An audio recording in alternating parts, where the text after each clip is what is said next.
So I'm going to show you guys what it entails to recoat one of these cargo trailers.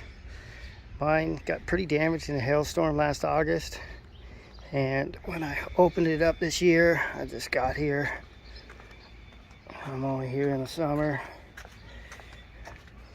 I know we use it for stores, there's a couch, there's other bullshit. I had to pull it all apart just to inspect it. And lo and behold, when I got here, I was like, oh fuck, look at that, that's a leak right there. It's already rusting. Look, a trailer's only 5 years old. Not too bad, it's just a little one. I think there's a little spot over there too on this edge. So these things are just a series of panels. They're probably about like 3 feet each panel, so there's probably 8 panels wide, goes all the way across. There's not a whole lot of entailed. I think if you have one of these, you can fix it yourself. The caulking I stripped off. It's all old, just silicone. You know the caulking is done when you take it off, and it just pulls up in like big old strips. It's not sealing anything, it's literally just pulled right apart. There's a little 5-in-1 tool to get underneath it, pry it up, cut it, and just peel it off. I'll show you what it looks like up here, because you could easily, if you have one of these, that's it. So you see each one of these rows, it's like a panel. They screw it, little neoprene sheet metal screws all in there. They had already coated this with this white stuff, so it was not too bad.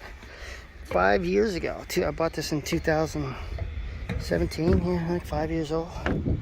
18? I think I got it in 18. So you can't walk on these. You can see the studs. And I just went through, used a polyether-based sealant, resealed all this edge, resealed these little screws. See this front leading edge? It's like the biggest gap. Look at that. That's a big gap. It's because they rolled over this top tin, and then it just doesn't sit perfectly. So that's probably your weakest point. Looks like my leak was like right around here, maybe somewhere over here.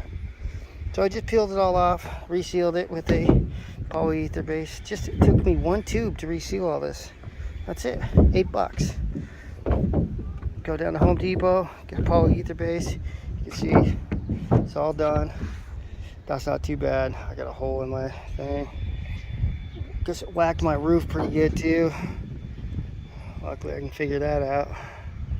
But yeah, you can see it's pretty bad. So all you gotta do is just go around all the edges, peel out all the old caulking, and once you get all that peeled off, reseal it. I did power wash it first before I started peeling it, so I cleaned it off real good. That looks a little messy. The guys up here did it. And I'm gonna show you. I'm gonna coat it with all this stuff right down here. Both. I know, holding the phone, getting off, that's just dumb, but oh well. Kind of used to this shit. So this is it. This stuff right here, $100, 4.5 gallons. That's what I'm going to use. 3 coats. Get one going long ways, one going sideways, and one more coat on there. And then that's going to do it. So all you got to do is just get some, I'll show you the caulking that I used. Well, I'm redoing the deck here too. This place got kind of hammered. Is this stuff right here. Loctite. It's a good brand. Home Depot, big box store. Peel off all the old caulking. Reseal it up. A couple coats of that. This thing will be freaking bulletproof. I'll show you what it looks like after I seal it up.